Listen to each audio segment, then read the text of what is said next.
Welcome back to True Vine Talks with Welcome to True Vibe. Linda and Rachel.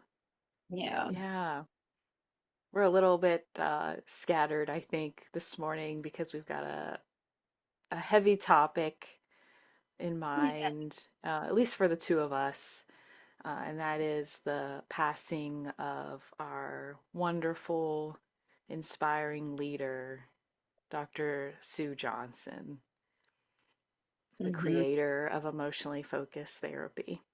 Yeah. And in order to honor her, we decided to kind of dedicate this podcast to her, not as a biography of sorts, but just as a kind of personal sharing of how her work has inspired us in our own lives and in our professional careers. And I think that that would mean a lot to Sue. Yeah. Yeah. It's like what Rachel's saying, we feel grief, we feel grateful, we feel sad. Just a lot of emotions showing up for us as we are, kind of her students. I would feel like I was her student. I definitely consider myself a student of hers, yeah. It's an interesting emotional experience because I never met Sue in person. I never attended like a live training where she was presenting. But I've just read so much of her work and I've watched so many of her videos that I do feel like I knew her. hmm Yeah, I got the wonderful experience during the COVID uh, time with Dr. Leanne Campbell and Dr. Sue Johnson doing EFIT Mhm. live webinar, and that felt very just so cool to be in the room with your teacher in a live webcast. So that was as close as I got to being in her presence, Yeah. physical presence. Just wonderful, heartfelt, loving individual who was passionate about helping couples repair and heal their bonds while also teaching the rest of us how to help couples heal their bonds. Yeah. Yeah.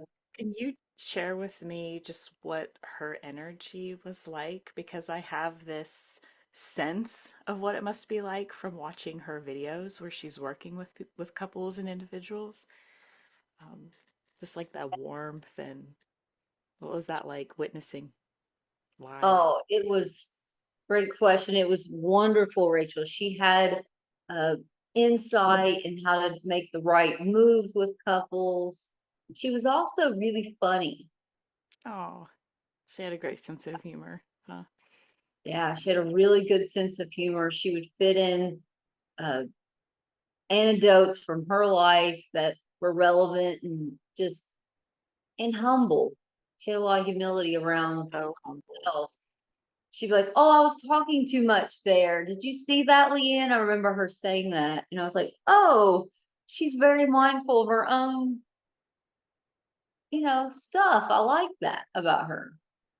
Yeah. Yeah.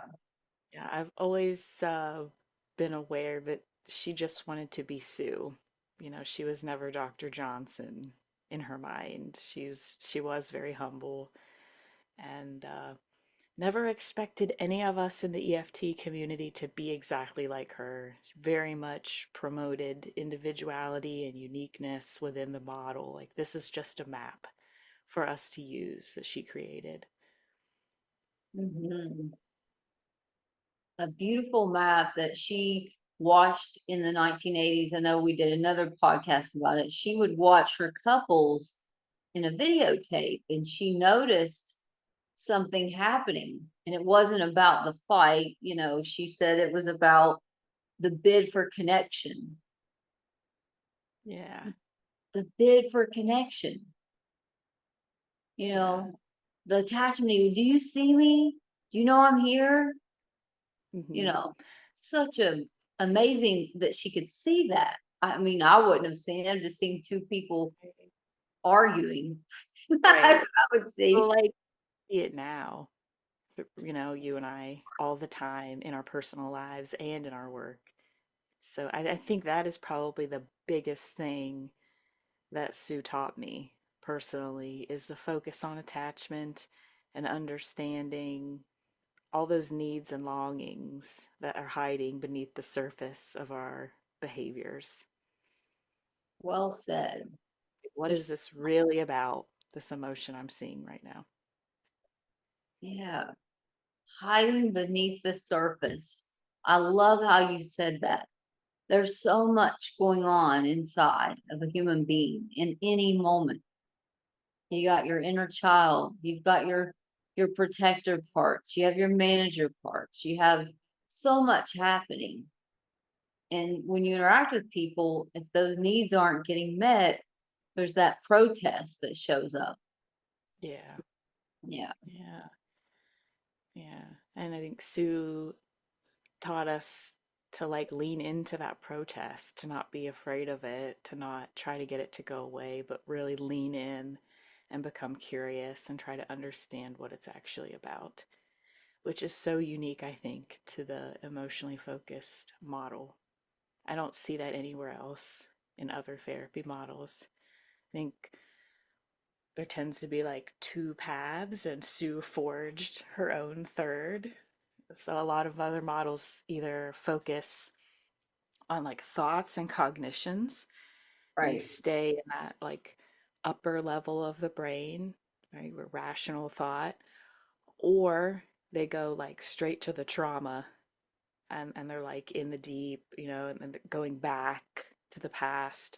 But Sue was very present process, like what is happening right now, Mm, right here in the room, what's alive in this moment and what is it about? How can I mhm. understand it? Yeah, that's so true, Rachel. When you're working with a client and they're talking about all their stressors or their content and stuff, it's like, what's underneath that? You're sharing these things and they're so important to you, but underneath you feel really scared. Is that right? Checking in with those emotions and asking people, we don't have all the answers. You know you best, right? Yeah. So Dr. Johnson's Sue, she wanted to always be called. She really opened up a whole neural pathway to the heart that we wouldn't have had she not brought this to the forefront of our field. And I'm just I have so much gratitude because I might have shared this with you, Rachel. I did on a Facebook post is her therapy changed the trajectory of my career. And Yeah. people might be like, well, that's pretty huge to say, or that seems a little broad or over encompassing. Well, not really, because I kept hitting a wall, Rachel, with cognitive behavioral therapy in the practice for which I was in at the time. And I'm like, this is not helping, or I'm not the right fit for this therapy. I didn't know I need to hang up the Mm, license and go join a company selling, I don't know, whatever. I didn't care. I was like, what do I need to do? And yeah.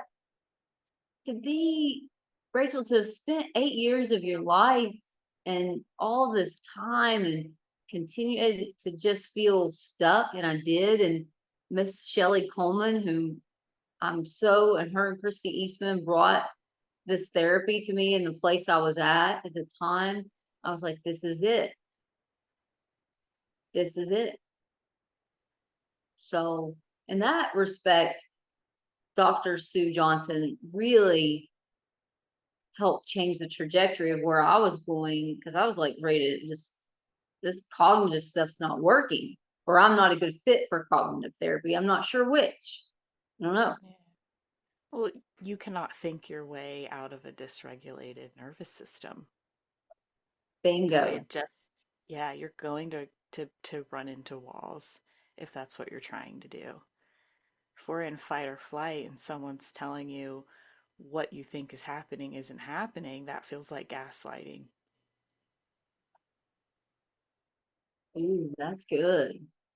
Well stated, Rachel. Yeah, because they're like, well, give them a cognitive reframe. Oh, I just lost my dog and I'm really sad and I'm disappointed and I'm grieving. Well, go get a new dog and let's reframe. you know Right? what?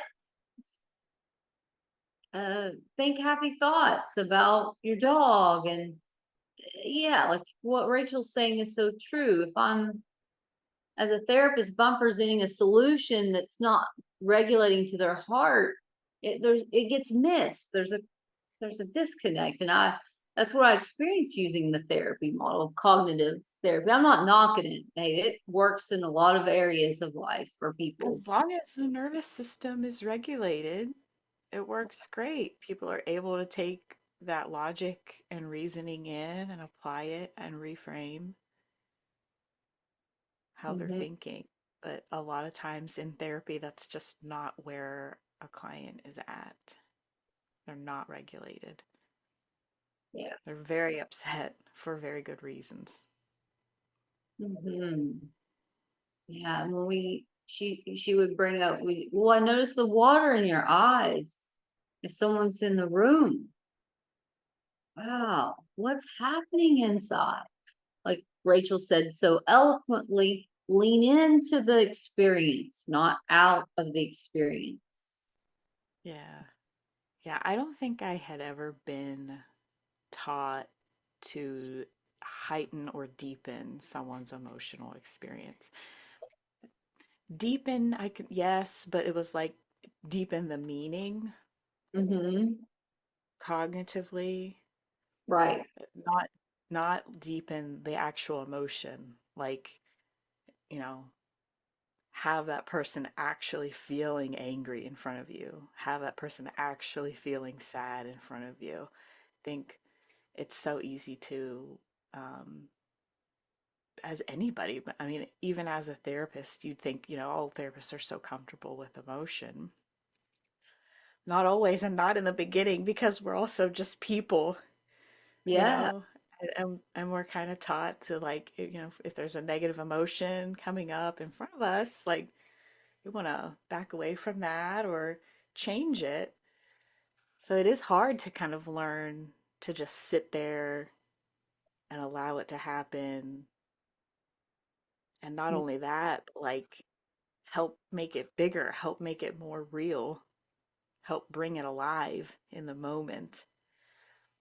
But why that's so important is that this person begins to understand that this is an emotion that they can manage. Mm-hmm. They can feel safe experiencing that feeling and they can feel accepted by somebody else experiencing that emotion. Like, oh, here's someone that's not telling me to shove this down or leaving when this emotion shows up. This person is sitting right here with me and they're not judging me for it and they're not asking me to change it. They're just being curious. They want to know more about it. Well said. Just, hey, let's just sit with this feeling right now. You feel scared when this happened. Yeah. What else reminds you of a time where you felt scared? And then an inner child wound pops up. There's so much there, and it's just such a wonderful therapy model to help people. You know. Yeah. Yeah. So that's just another thing that I have to thank Sue for is like anytime I find myself feeling like I'm trying to convince, I need to take a deep breath and take a step back and transition to curiosity. Mm, It should never feel like a debate, like I'm trying to convince someone something. Just always stay curious and open. stay curious and open. Yeah, that's good. That's really good. Yeah. Yeah, not like superimposing the ideal way of experiencing on people. Yeah. or trying to like reframe before they're ready, before that emotion's been validated.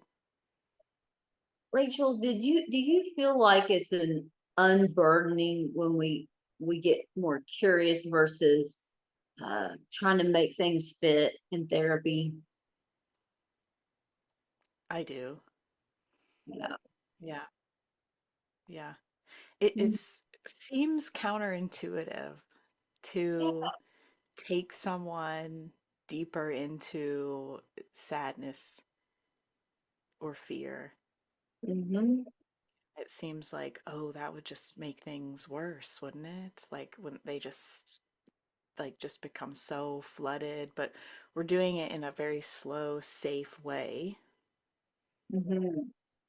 to where we're helping them understand their own sadness and fear because they've never stayed in it long enough to be curious themselves.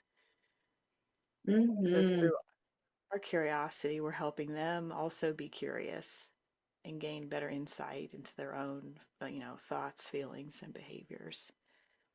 We're helping them put the physical, like this visceral experience that they have into words. And there's something just magical about saying, like putting your experience into words and hearing it reflected back to you that just like soothes the nervous system, like Mm-hmm. petting a puppy or a cat. It's like, Mm-hmm. That's so true. Yeah, you're so right. And just the feeling that,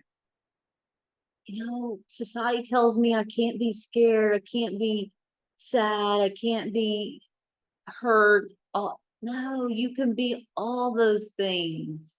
You can have all those emotions, and you're not going to be rejected or judged for it in therapy. If you are, then that's not good therapy. oh, yeah, no, yeah, Oh, yeah. So thank you, Sue, for teaching us that emotional vulnerability is strength. thank you for paving the way for Rachel and I to open our own practice and do the work that you set the groundwork for us to do to help people. I'm grateful. Yeah. Mhm. Yeah. Thanks for teaching us that emotional vulnerability is like the fastest, most reliable agent for change. That we're not going to find the change we want through logic or reasoning or even compromise. It has to be the acceptance and engagement with our emotions. Connection equals change. Connection, the ARE conversation. Are you there for me when I need you? Hmm. Yeah. Will you respond to me if I am sad? Or will you pull away? All those attachment longings and fears. Thank you for Sue for teaching us those. I didn't know those before this therapy. Yeah. Yeah. I use Mm, it in my personal life when I'm interacting with myself, my husband, my family, and friends. Like not as their therapist, but just to be emotionally engaged and attuned. so good. So good. So we just want to leave it on that note, unless Miss Rachel has some more she wants to share. I think I've shared. Yeah. Yeah. Sure, I could go on and on, but I think that's good for today. Very good. So, yeah, today we did a little less heavy work and more of gratitude for the model of therapy that Dr. Sue Johnson gave us. So we just want to share this time with that. And we will be back for another podcast soon, and we hope you will listen. Yeah. Yeah. Until next time, everybody take care. Bye. Bye.